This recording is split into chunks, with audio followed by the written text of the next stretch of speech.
Hello students, this is economic current affair part 35 और इस part में मैं आप लोगों को जो न्यूज़ बताने जा रही हूँ that is from the Hindu business standard and economics time. Base year of consumer price index for industrial worker revised from 2001 to 2016। उपभोक्ता मूल्य सूचकांक जो कि औद्योगिक श्रमिकों का है, सभी का उपभोक्ता मूल्य सूचकांक चेंज नहीं हुआ है, इंडस्ट्रियल वर्कर का हुआ है, जिसका जो बेस ईयर था 2001 उसको चेंज करके 2016 किया गया है। इसमें जो अंतर है, CPI IW consumer price index of industrial worker that was 2001, इसका जो बेस ईयर था 2001 था, अभी बेस ईयर को 2016 किया गया है और इससे 88 सेंटर्स का जो है कैलकुलेशन किया जाएगा। और दूसरी बात जो है, उपभोक्ता मूल्य सूचकांक जो मापा जाता है उसमें एक सीपीआई बास्केट हम यूज करते हैं। सीपीआई बास्केट मतलब कि वस्तु एवं सेवाओं की एक टोकरी हम कहते हैं। उस टोकरी में कौन सी वस्तु कौन सी सेवाएं आएंगी वो मैं आपको आगे बताती हूँ।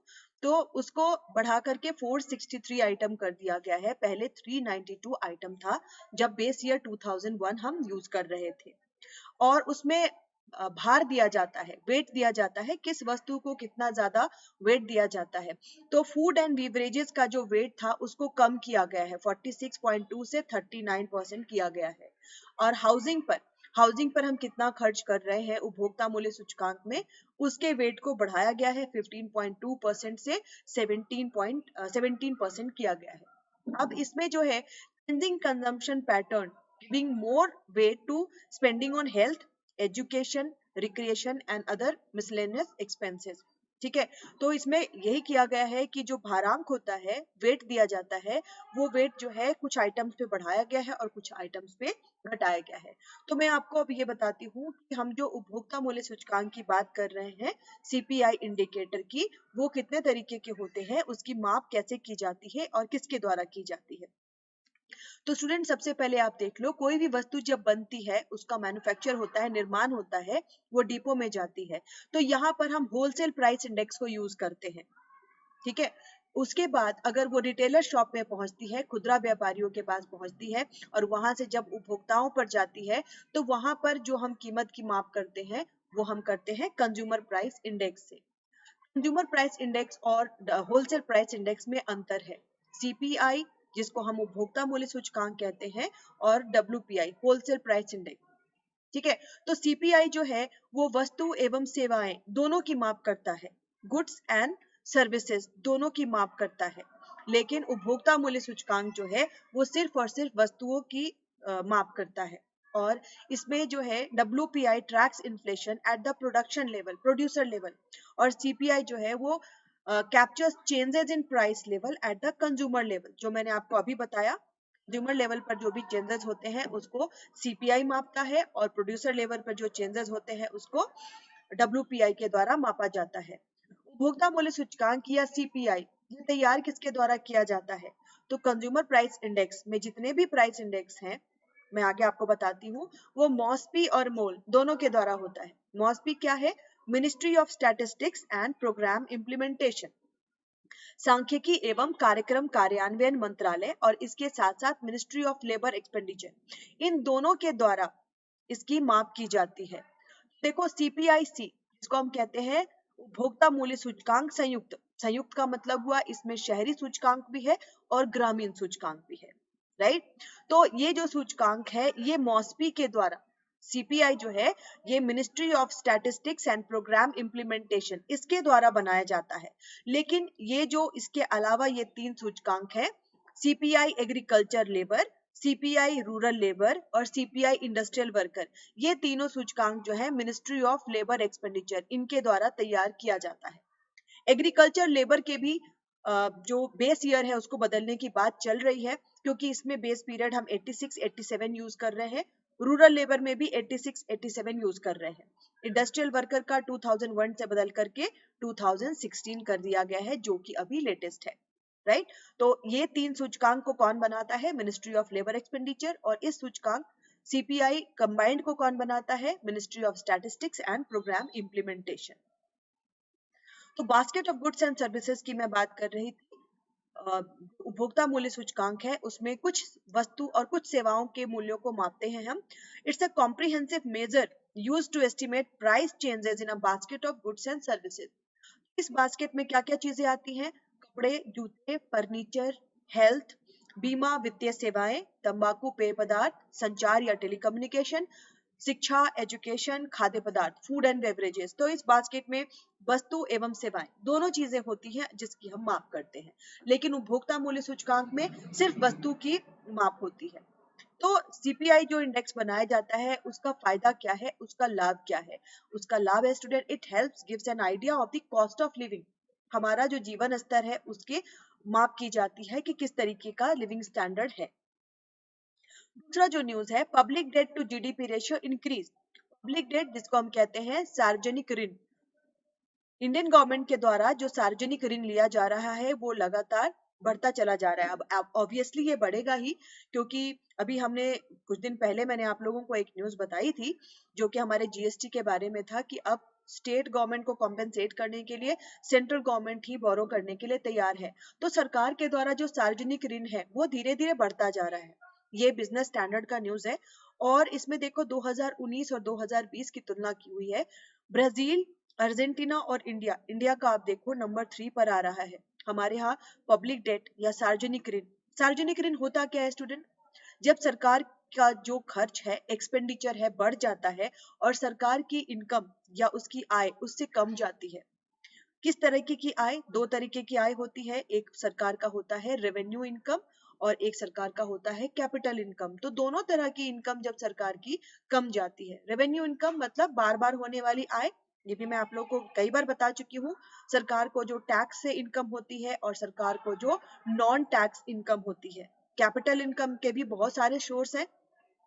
सरकार कहीं से अगर सरकार को कोई लोन मिलता है या उसके अलावा सरकार बोरोइंग करती है तो ये सारे सरकार के कैपिटल इनकम में आ जाते हैं।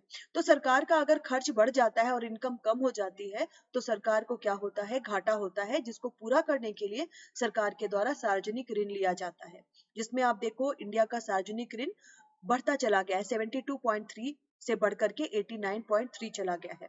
तो as a percent of GDP, GDP का परसेंटेज से इसको हम ले तो 17% ये हो गया है। Gross public debt as percent of GDP, इसको हम देखें बांग्लादेश, चाइना, इंडिया, पाकिस्तान, इन चारों का दिखाया गया है, जिसमें इंडिया का देखो ये जो ब्लैक है ये इंडिया का है जो काफी बढ़ गया है। पब्लिक डेट है क्या? तो मैंने आपको बताया सार्वजनिक ऋण, जब सरकार का खर्च बढ़ जाता है और सरकार की इनकम कम हो जाती है तो सरकार उसको पूरा करने के लिए सार्वजनिक ऋण लेती है या पब्लिक डेट लेती है। और ये क्या है? ये सरकार की फिस्कल पॉलिसी का एक इंस्ट्रूमेंट है, राजकोषीय नीति का एक औजार है। सार्वजनिक ऋण सरकार बहुत तरह से ले सकती है, जनता से भी ले सकती है, आरबीआई के थ्रू भी ले सकती है और सरकार चाहे तो ओपन मार्केट ऑपरेशन में अपनी प्रतिभूतियों के क्रय और विक्रय से भी ये पूरा कर सकती है। सरकार जनता से जो ऋण लेती है तो वो सरकार कहाँ रखती है? वो सरकार पब्लिक फंड में जमा करती है। आरबीआई के थ्रू सरकार अपने जो बॉन्ड जारी करती है, प्रतिभूति जारी करती है, वो केंद्रीय बैंक के थ्रू जारी करती है, क्योंकि हमें पता है आरबीआई क्या है? सरकार का बैंकर है। तो आरबीआई के थ्रू खुले बाजार में अपनी प्रतिभूतियों की बिक्री सरकार के द्वारा कराई जाती है और उससे जो पैसे आते हैं सरकार अपने खर्चे को पूरा करती है। सार्वजनिक ऋण सरकार आरबीआई से वेज एंड मीन्स एडवांस के द्वारा भी ले सकती है। वेज एंड मीन्स एडवांस जिसको हम कहते हैं अर्थोपाय अग्रिम। पहले इसकी जगह सरकार के द्वारा ट्रेजरी बिल यूज किया जाता था। ट्रेजरी एडहॉक ट्रेजरी बिल का यूज बंद किया गया और उसकी जगह अर्थोपाय अग्रिम लाया गया। मतलब सरकार अब केंद्रीय बैंक से एडवांस लेती है और ये जो एडवांस होता है आरबीआई के द्वारा सरकार को 30 डेज के लिए दिया जाता है और अगर सरकार उसके बाद इसको लौटाती है और अगर लेट होता है तो सरकार उस पर इंटरेस्ट भी देती है रेपो रेट के दर से। और इसमें एक चीज और भी है, अभी जो है कोविड-19 को देखते हुए अर्थोपाय अग्रिम की सीमा भी बढ़ाई गई थी और सरकार ने लक्ष्य रखा है कि 2020 से 21 के बीच में 7.81 करोड़ अर्थोपाय अग्रिम से सरकार पूरा करेगी। तीसरा जो है फॉरेन पोर्टफोलियो इन्वेस्टमेंट इंक्रीज, ठीक है, इसको हम कहेंगे विदेशी पोर्टफोलियो निवेश। 3 तरीके के निवेश होते हैं तो उसमें से विदेशी पोर्टफोलियो निवेश हमारे यहाँ बढ़ा है। ये क्या होता है स्टूडेंट, मैं आप लोग कई बार बता चुकी हूँ लेकिन मैं उसको रिपीट कर दूंगी। पहले इसका करंट अफेयर हम देख लें। हमारे यहाँ पोर्टफोलियो इन्वेस्टमेंट बढ़ा है। पोर्टफोलियो इन्वेस्टमेंट किस में होता है? इंडिया में शेयर मार्केट में जो भी शेयर लगे हुए हैं या जो भी बॉन्ड है हमारे यहाँ, उनमें अगर कोई इन्वेस्ट करता है, कोई विदेशी निवेशक अगर पोर्टफोलियो में इन्वेस्ट करता है, पोर्टफोलियो मतलब बहुत तरह के शेयर्स, बहुत अलग अलग शेयर्स में अगर निवेश करता है तो उसको हम कहते हैं पोर्टफोलियो निवेश। तो पोर्टफोलियो निवेश जो है सितंबर में काफी बढ़ा, जिसको एक अच्छा साइन माना जा रहा है। इससे क्या होगा, हमारे इकोनॉमी में विदेशी मुद्रा का प्रवाह बढ़ा है। विदेशी मुद्रा या हम कह लें तो डॉलर का प्रवाह हमारी इकोनॉमी में बढ़ा है। Foreign investor put 538 million into Indian bond in September. तो देखो बॉन्ड में अगर ये पैसे लगा रहे हैं, ये किस रूप में लगाएंगे? डॉलर के रूप में, जिसको वो रुपीज में कन्वर्ट करेंगे। अब इससे क्या होगा, हमारी इकोनॉमी में डॉलर का जो सप्लाई है वो बढ़ जाएगा। और मैंने आप लोगों को फॉरेन एक्सचेंज में बताया था कि हमारा जो फॉरेन एक्सचेंज रेट डिटर्मिनेशन होता है, फॉरेन एक्सचेंज रेट मतलब कि हमारा जो रुपया है, $1 हमारे कितने रुपये के बराबर है? तो फिलहाल 73 चल रहा है। तो $1 इज इक्वल टू, हम मान ले यहाँ पर ये डॉलर का डिमांड है और ये डॉलर की सप्लाई है, जिससे फॉरेन एक्सचेंज रेट हम डिटर्मिनेशन करते हैं।